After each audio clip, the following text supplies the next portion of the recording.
Hello and welcome to My Way or the AI Way. I'm Scott Davison, and today I'm speaking with Phil Pallen. He's an AI strategist and a brand strategist, and he's also the author of a book called AI for Small Business.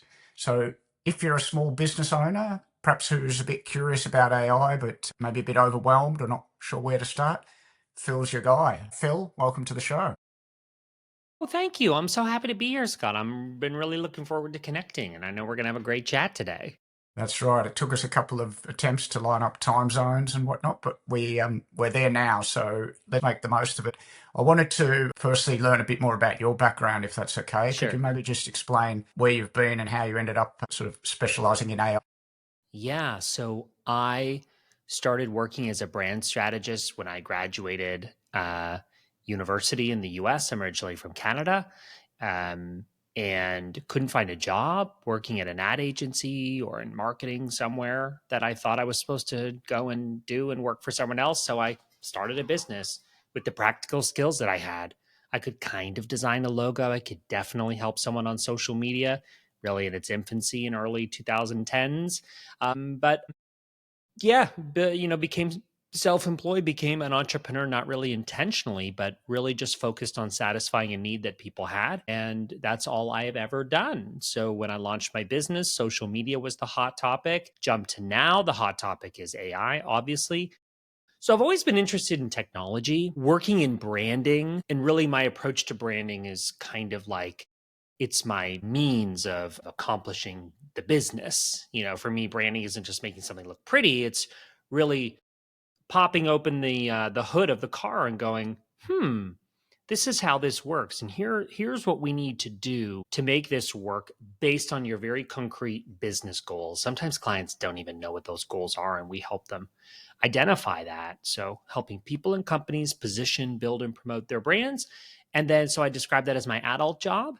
And my fun job, I started posting YouTube videos early 2020. Thought I should take advice that I probably would have given a client, which is create content in a way that you find fulfilling, much like this, creating a podcast. If you had sent me an email that said, Phil, I read about you and let's catch up and meet each other, I probably wouldn't make time for it. But the second that you basically do the same thing and say, I want to record a podcast episode with you, and this is beneficial for me and it's beneficial for you, the answer is yes. And I prioritize it. So Yeah. that's an example of like intentional content creation. And making YouTube videos meant that I could carve out time in my schedule to learn about something that then I could share in a format that I found exciting and fulfilling.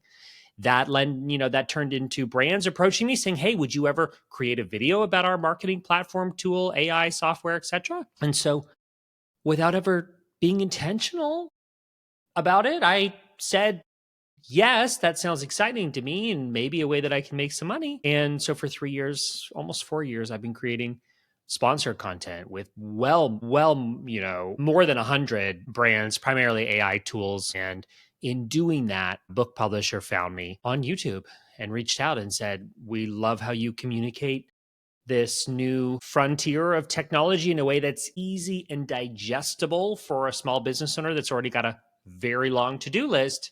Would you consider taking this project on? And I said, writing a book sounds daunting, but I'll do it. And it was a good challenge. And that kind of brings us to here. I launched the book in January, and it was a great project. And I continue to create video content on YouTube every single week.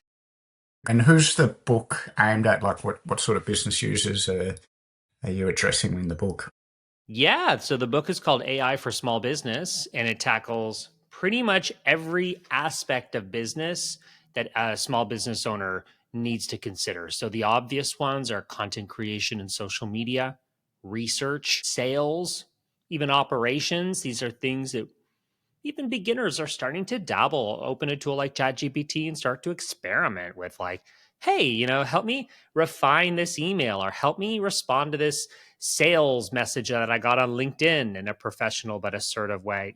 But then there's other aspects of business like security, data analysis, HR. These are things that I'm familiar with because I've run my own business for a decade and a half, but they're certainly not areas in which I would say I'm an expert. So the book was a great challenge because it was equal parts thought leadership and research. Mm. And the truth is, the brand deals that I've done, the brands that I've partnered with, I don't say no if I'm not the target audience. I say yes because I know that there is someone out there that would be interested in the tools that I get to try and review and share. And so I do have lots of tools in HR. There's one that I'm using right now to facilitate interviews for some positions that I'm hiring for. So that's like an example of how I'm using AI in my business right now. And so everyone kind of picks their lane in AI. People talk about the latest chip technology. I couldn't care less about that. I get really excited about practical tools, tips that small business owners with very long to do lists can use to help solve their business challenges.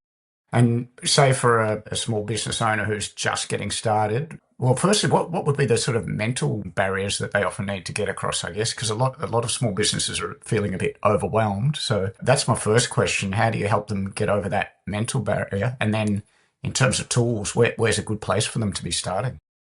Yeah, well, I would say don't even or don't think about AI first in this scenario. Think about it as a possible solution to a business challenge. Every small business owner should already be well acquainted, even in the early stages. You're well acquainted with thinking, what are my greatest challenges and what are the solutions that I'm going to find to those challenges?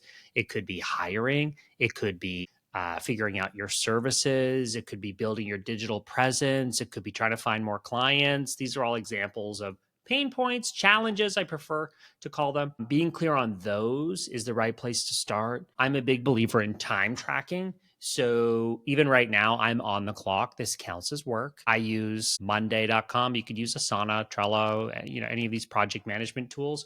But I have a folder or a project, I should say, for all of my podcast interviews and speaking.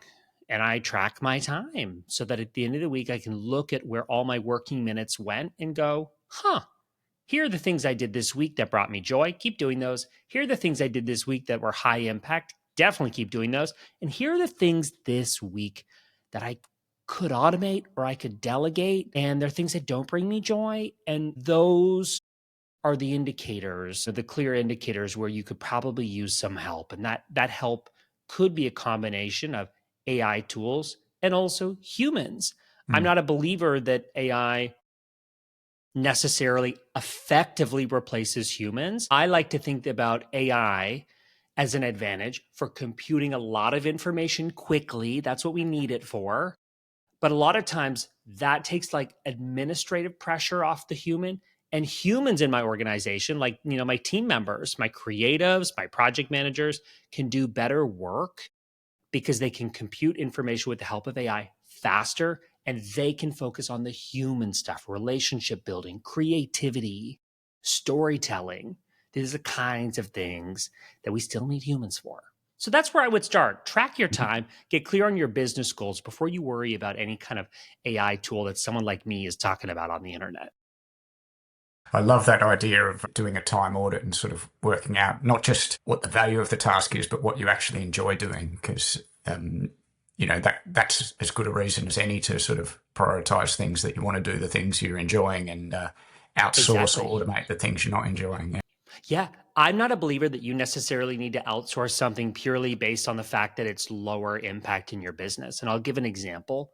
There are things in my business that I really enjoy doing. I like writing a handwritten postcard to someone that has booked a brand audit consultation with me. It doesn't take me a lot of time, but sure, I could have someone else write that and pop it in the mail. I enjoy that. I actually really enjoy creating graphics for my YouTube videos. Nothing complex, but like simple. Like, I'll go in there and I'll create some of those, quickly download them. I use Adobe Express to prepare all the graphics for my social media, for my presentations, for all of that stuff. And I can just quickly download those, hand them over to my editor in a folder and say, hey, ready to go. That saves him time. Yeah, I could delegate that too. But I really enjoy being involved creatively in the output. And so, yeah, there are things that I hold on to. AI isn't necessarily to get more work done in the day. I think AI is to free up more time to not work or free up more time to do things you want to do, which could be work related or not. For example, Mm. before this, I went on a walk for 35 minutes just to clear my head and get some energy. And so I honestly believe AI, like there are instances today when I used AI to get my job done that freed me up that time today to go for a walk. Yep. Okay. And I mean, you work with a lot of small businesses. Do you have any good case studies or examples of a business who's used AI to in an interesting way? Oh, there's so many. Let me give a few ideas right off the top that someone could integrate into their prompting. So anything that you type into a tool like ChatGPT or Claude or Gemini. One of the most common prompts that I use is this: don't take action yet. Don't take action yet. And I have it abbreviated as a shortcut. So anytime I write backspace, DTA, don't take action. The reason why is because I think the best use of AI simulates conversation. And as you and I are here having a conversation, I say something and then you say something. And then I say something and then you say something. And so we feed off each other.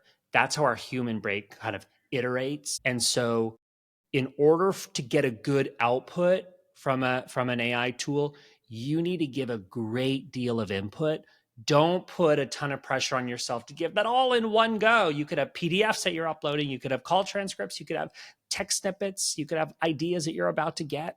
So I'm very deliberate when I am starting a chat, let's say, or I open a brand new chat in ChatGPT. The first thing I'll do is say, I'm going to use this chat to, and then I insert the task or the goal. And then I'll say, don't take action yet. And it will say, okay, sounds great. We'll use this chat to reiterate what you said. Let me know what you'd like to do next, is normally what it will say, some version of that. And then I can go, well, I want to start here. So for example, I'm writing a YouTube video. Let me start by uploading the brief that the brand has provided. Don't take action yet. Next, I'll provide a few, 3 loose ideas on what I think is cool about this brand. And they'll go, great, I've read the brief. Now I want to hear what you think is cool about the brand. I'll say, here's what I think is cool. I'm also going to copy the homepage of their website because they worked a lot harder on positioning their brand than I'm going to. So I'll copy the details and I'll say, don't take action yet.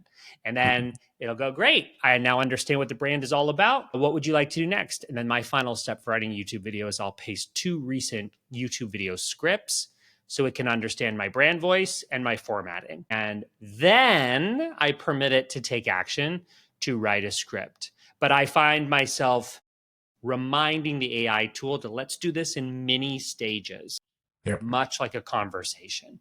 So that's one prompt. And then let me give you one more that doesn't need a story. I learned this from a friend, so I can't take credit for this, but I love telling ChatGPT, it's okay to disagree with me.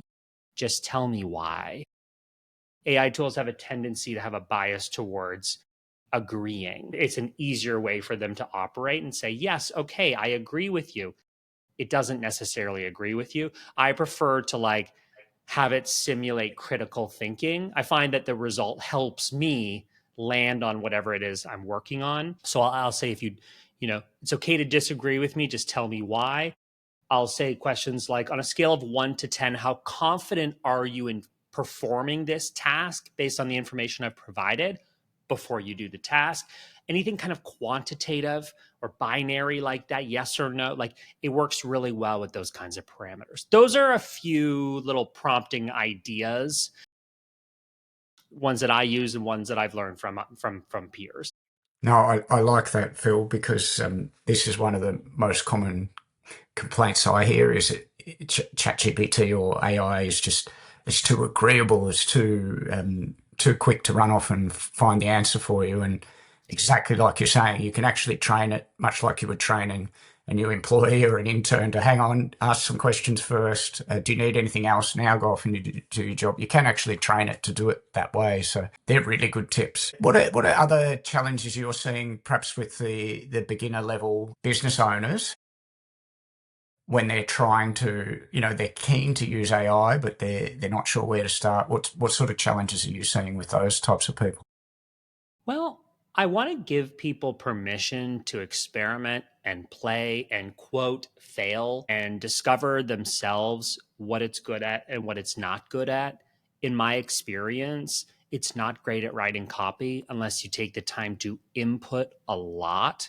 So in that example I gave you, let's say I was going to upload previous examples of my YouTube videos. Even before I'd have it script, I'd say, based on the examples I provided, describe my brand voice. I want to make sure we're on the same page.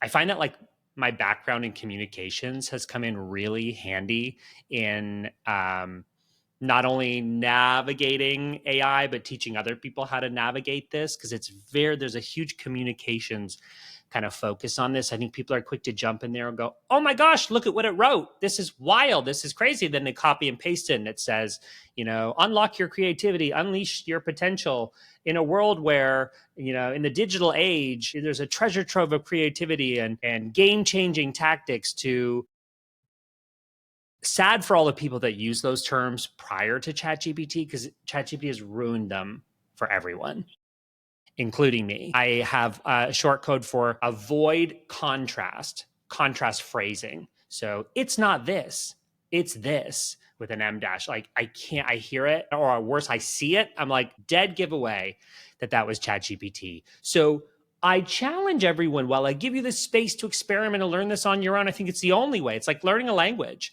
You can't just copy and paste someone else's tactics. You might learn some tips from other people, but you have to learn the lingo yourself, build confidence, build awareness through experience, how to write the perfect prompt for you. The perfect prompt for you is not necessarily the perfect prompt for me, but by doing, we learn. And if you can pick up some of the tips, like people like me that are, I try to be practical in everything that I say, it can help, but we still have to learn the language, I would say. And so as quick as I am to say, like, here are some best practices, the most important thing that I want to say is take the time to navigate and explore this on your own. Yep. That's great, and that's it. That's exactly what I've been trying to do this year, Phil. Is just force myself to use the tools, start using it in life and in business. And exactly as you say, the more you use it, the more you sort of find out different ways of using it. The more you get used to talking to it in different ways. Yeah. I'm interested. Do you use the audio version a lot, or are you mainly typing into ChatGPT? How are you communicating mostly? That's a great question. I use a combination of the two. If I'm not at my desk, I will use the audio version on the mobile app and just talk into it. If I'm at my desk, I'll normally type into the tool. However, I transcribe everything. And so something I'm uniquely interested in is, how do we use AI as a tool to make us even better at our jobs and our work, versus using AI as a tool for laziness or to get the job done faster, but not necessarily better. So when we see a LinkedIn post that's full of emojis and cliche terms, the first thing that comes to mind is someone wrote that with ChatGPT and they're just being lazy. Whereas I can transcribe every call that I have with a client over the duration of a project that on average is 4 to 6 months with me: website, brand photography, brand positioning, social media strategy. All these are all things we work on together over that project period. Now, with the help of I can house all those transitions and house all of those transcriptions in a project under files with multiple chats and instructions for that project on ChatGPT in this example. I use a Teams version of ChatGPT so that it does not train the model on my data with some of my client work. It's sensitive data, and I don't want ChatGPT training on that. But I can go, remember that call that I had with Scott 4 months ago? And he told me this great story about his kids and a challenging moment before we had our call, blah, blah, blah. Remind me about that moment and interweave that moment into his about page on his website, because his goal is this. Okay. So I wouldn't have remembered that. I might have remembered a nugget of it, but I have a memory of everything that we work on from start to finish. So to me, that's an instance where AI is helping me be even better at my work. I can work faster, but I can work better because I've got this memory, this data set that my human brain is not capable of storing. However, my human brain is perfectly capable of conducting this symphony. Maybe not playing every single instrument, but I'm very much in the position of conducting the symphony to get the output that I want. And it's taken pressure off of me in calls. I have a note taker. It's taken pressure off of me in podcast interviews and social media content creation. I'm recording my responses to your great questions because I'll be able to extract about 10 social media posts for different platforms just based on my responses to questions I've never been asked before. So there's like a few ideas. I love that, Phil, that the different, focusing on using it to do things better rather than focusing on doing things faster or in a lazy way. I like that Yeah. sort of mindset because a lot of people are obviously worried, oh, it's going to take away our jobs or it's making people lazy. But those examples you've shown are great examples of how it's actually making us better when used in the right way. So I've Right. really enjoyed the chat. I love that we haven't spoken about tools Yeah, I through know. the specific tools until now because there's a tendency just to jump straight into what are all the latest tools. But I feel compelled to ask you, this will be out of date within 6 months, of course, but maybe top three tools that you'd recommend right now that you're playing with. Yeah. Let me give you some tools that I think won't go out of date. And the tools that will go out of date, I mean, here's what I'm describing. Phase one is this kind of novel, exciting era of AI where we're just so excited about all the things it can do, tool overload, subscription overload. Then we get that credit card bill, which, by the way, put all your subscriptions on one credit card that you audit once a month. Put them on one credit card for business subscriptions. Put in your calendar a monthly reminder to check that balance a few days after the statement date and double check you're not being charged for something that you're not using or getting value from. Very important. Okay. That's coming from the tool, the AI tool guy. Now, with that said, I'm uniquely interested in tools that are sustainable AI. So I care about things like privacy, security, compliance. Are models that I'm using and accessing ethically trained? I've made a living for 15 years on creativity, okay? Graphic design, branding, web design. This is how I made a living. I care deeply that creatives and creators are still getting credit and getting, properly compensated for their work. So I won't use AI tools that have not been trained ethically. So some tools that are ethical that you can use. Adobe is one of them. Certainly, they've not been first to market with some of these exciting features, but guess what? When you go to create an image in Adobe Firefly, which is a feature that spreads across Adobe tools like Photoshop, Illustrator, Premiere, Adobe Express, I already mentioned. When you go to create an image using Firefly, either text to image or generate image, you can create an image from a text prompt, but you can also use that image as part of your brand and not be sued. Create an image. You can use that image on your website, say a blog post, a social media post, right? If you go in there and you type Spider-Man, it's not going to know what that is because it's been trained only on public domain and Adobe stock licensed images. And so there's protections in place. I know it's not sexy, but these are things that are really important. Another example, I wrote this book, but I can't upload the transcription of it, the PDF version, to ChatGPT. I don't have permission to do that. I don't own it. I wrote it, but the publisher owns it. And so I don't own the intellectual property in here.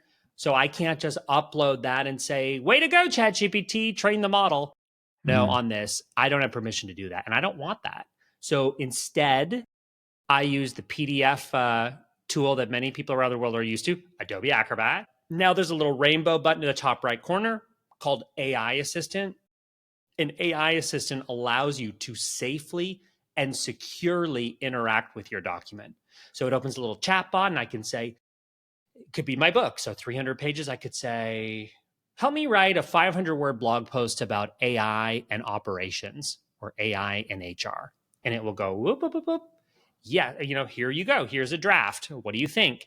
And every single sentence that it will give me will include a citation that is hyperlinked to the specific spot in the book or whatever you provide it to show where that idea came from. So there's no risk of hallucination, which is a real problem, right? The representation of facts that are actually fiction is what hallucination means in the context of AI. So, yeah, so those are like a few tools. Like I care a lot about the ways in which we're protecting people, privacy, security, compliance. As I said, it's not quite as exciting But in the years coming, it will become more exciting, particularly as people find themselves in lawsuits or legal trouble or issues at work.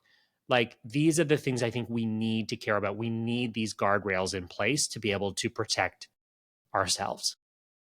Well said, Phil. Thank you so much. Okay, one last message, I guess, if you were to give one small action for people to take away to get started on AI, what would you like to leave them with? I would say resist the pressure to have to learn all of this overnight. Lean on people that do this for a living. I'm one of those. So, let me do the work of trying these tools and figuring out what makes them great before I recommend them. Keep your eye on the prize. So, yeah, experiment with it so that you learn yourself, but do not let AI become a distraction. Focus on your business and what matters most in your business to grow your career, provide for your family, reach your business goals. There's no quick and easy band-aid overnight AI solution, but being laser focused on the challenge, putting the challenge in your business into words, independent of AI, that is still the most important thing that every small business owner needs to do. And then let curiosity guide you, and creators like me that are spending a lot of hours doing this guide you on the right tools, the right workflows, the right prompts, etc. That would be my advice. That's great. Thank you, Phil. Thanks so much. So where can people find out more about you if they do want to get in touch? What Sure. channels you're on?